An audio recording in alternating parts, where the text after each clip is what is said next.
Welcome back to Gilded News. It is Saturday, February 28th, 2026. And if you were with us yesterday for episode 1, we covered the immediate, the kinetic breaking news of Operation Epic Fury. Right. The strikes in Iran. Yeah, the strikes. It was loud, it was highly visual, and honestly, it was the only thing on any screen in the entire world yesterday. Oh, absolutely. That was the event. But today we are doing something a little different. We're stepping back from the smoke. Yeah, because yesterday was about the shock value, right? Yeah. Today is about the signal. Yeah. Because when that initial shock wears off, you really have to look at the invisible patterns that kind of connect all the chaos.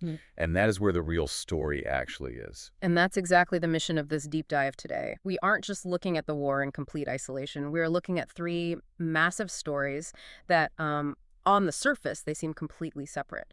But according to our research stack today, they're actually one single coherent narrative. It's all connected. Exactly. We've got the war in the Middle East. We have some absolutely massive AI power moves in Silicon Valley that happened literally while we slept. And we have a Supreme Court ruling on tariffs from last week that honestly nobody's paying enough attention to. I know it sounds like a totally random grab bag of headlines. You've got missiles, you've got chatbots, you've got judges. But the thesis we are working with today for you is what we're calling the stress test. The stress test. It's a compelling frame, but it sounds a little bit ominous. Well, it should be. The argument here is that the global system isn't just randomly breaking. It is being aggressively tested right now to see what holds and what snaps. So we are going to connect the kinetic. Which is the war. Right, the war. Yeah. The digital, which is the big AI shakeup, and the constitutional, which is that legal landscape. We're rolling those into a unified theory of transition. Okay, let's just get straight into it. I want to start with the kinetic stress test because obviously that is where the eyes of the entire world are right now. We are 24 hours into Operation Epic Fury. Beyond the explosions we discussed yesterday, what is actually happening on the ground, or I guess really on the water? Because the shipping data we're looking at looks totally erratic. Yeah, the immediate reaction was exactly what you would expect from a really nervous global system. We saw Shell supertankers immediately diverting away from the Strait of Hormuz. Just a total knee-jerk reaction. Exactly. The risk insurance premiums spike, and sometimes they go up 1,000% in a single afternoon, so the captains get the satellite call, and they just turn the ships around. Yeah. And that's the headline everyone sees, right? Shipping halts. Right. And the logical assumption there for anyone watching is that supply is getting choked off. If the tankers aren't moving, the oil isn't flowing, so the average person and the average trader, they're betting on panic at the pump. Prices skyrocket. That is the assumption. That is the standard war in the Middle East playbook that we're all used to. But here is where it gets super fascinating and where the data completely contradicts the narrative. Okay. While Shell is turning its ships around, OPEC Plus made a move that went almost completely unnoticed by the general public. But it is screaming at financial analysts right now. What did they do? Instead of cutting supply to spike prices and capitalize on all that fear, or even just holding things steady, OPEC Plus announced they are tripling their planned output increase. Wait, hold on. Tripling. Tripling. In the middle of an active war zone, that seems completely counterintuitive. Usually when missiles start flying in the Gulf, producers lock things down to protect their leverage. Why on earth would they flood the market when there's a massive risk of ships actually getting hit? To understand this, you have to stop thinking about 2026, and you really need to look back at 1987. There's a very strong historical parallel here to the tanker war of 1987 and 88. The tanker war. Okay, I know the broad strokes, Iran and Iraq shooting at each other's oil exports, but give us the university seminar version. What's the actual lesson there? So during the Iran-Iraq war, both sides started targeting merchant shipping to cripple the other's economy.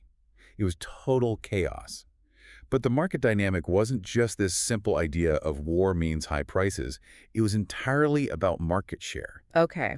The Saudis and other major producers learned a really brutal lesson back then. If you pull back production during a crisis to try and keep prices high, you end up losing your market share to other competitors who step in to fill the void.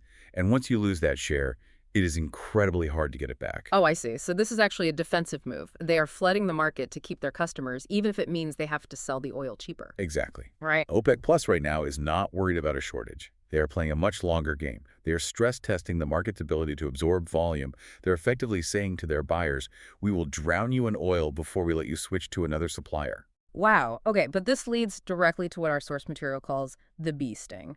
And I have to admit, when I first read this note in our research, I was highly skeptical. We have a major conflict involving a massive oil producer. And the contrarian view here is that oil prices aren't going to explode, they might actually crash. That just feels like you're trying to be provocative for the sake of it. It definitely sounds contrarian. Mm-hmm. But look at the actual mechanics of it. It's the $55 oil scenario that nobody in the mainstream is discussing right now.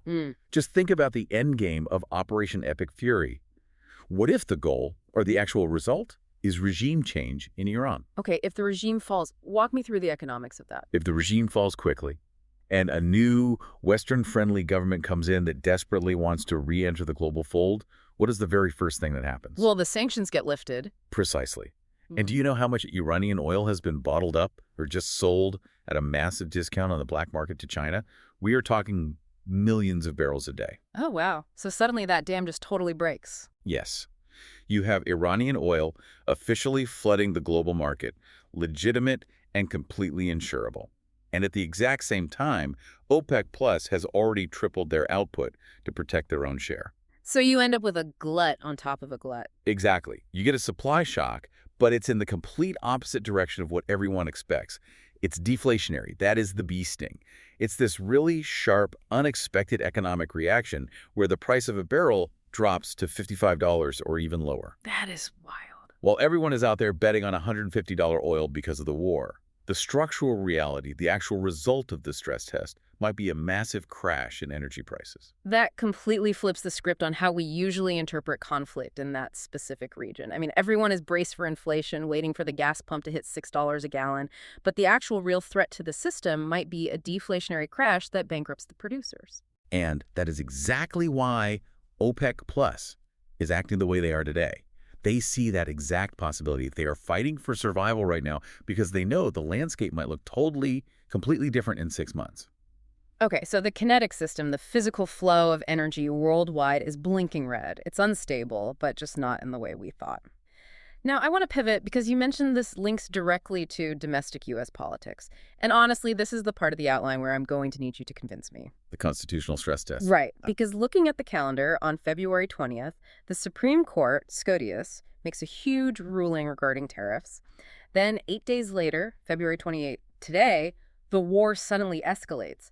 Are we really implying a direct causal link here? Because that sounds a little bit like conspiracy theory territory. Like, the president lost a court case, so he started a war. That just feels, I don't know, reductive. I agree completely. If you look at it purely as a conspiracy, it sounds absurd. But we have to look at institutional logic. It's not a smoke-filled room where some shadowy figure said, hey, launch the missiles to distract from the court case. It's actually about hydraulics. Hydraulics. Yes, systems of power operate very much like pressurized water. When you block the flow in one area, the pressure doesn't just magically disappear. It has to find a release in another area. So let's look at the blockage then. What exactly happened on February 20th? Why does this specific Supreme Court case actually matter? So SCOTUS killed the use of IEEPA for tariffs. IEEPA is the International Emergency Economic Powers Act. Right, we hear that acronym thrown around a lot on the news, but explain for us why it's considered the easy button for the government. Since the 1970s, IEEPA has basically been the president's absolute favorite tool. It allows the executive branch to declare a national emergency and just unilaterally impose tariffs and heavy economic sanctions. It's quick, it's purely economic, and most importantly, it doesn't require Congress to vote on it, and it doesn't require sending a single troop anywhere. So it was a soft power lever, basically a way to exert massive force on a country like Iran or China without firing a shot and without dealing with the mess of getting Congress to agree. Precisely. It was the primary valve for American foreign policy pressure. And last week, the Supreme Court effectively snapped that lever right in half. They ruled that the executive branch cannot use these emergency powers for broad tariff regimes anymore. They essentially said, if you want to do this, go ask Congress. And we all know exactly how fast Congress moves. So on February 20th, the administration wakes up and realizes they've just lost their main economic weapon. The clean option is totally gone. Correct. And then exactly 8 days later, we see the military weapon being deployed. This is the stress test of the Constitution itself. If the executive cannot project power economically because the judiciary blocked it, the institutional logic suggests they will inevitably pivot to an area where their power is still absolute. Which is commander-in-chief powers, war. Exactly. The courts can stop tariffs with a piece of paper. They have a much harder time stopping a carrier strike group. The timeline isn't a conspiracy, it's a systems failure. The economic valve was basically welded shut by the Supreme Court, so all that geopolitical pressure just burst straight through the military valve. That's chilling, actually. It really suggests that the war might not just be about foreign policy at all. It's about the internal plumbing of U.S. power. The constitutional stress test is basically saying if you take away the president's wallet, he reaches for his gun. That's a very blunt way to put it, but yes, it highlights a massive fragility in our system right now. We prefer economic warfare because it's cleaner, usually. But when that option is suddenly taken off the table by a strict legal ruling, the system just reverts to older, much messier forms of coercion. The Constitution is being tested to see if the separation of powers can actually handle a modern geopolitical crisis without immediately triggering a hot war.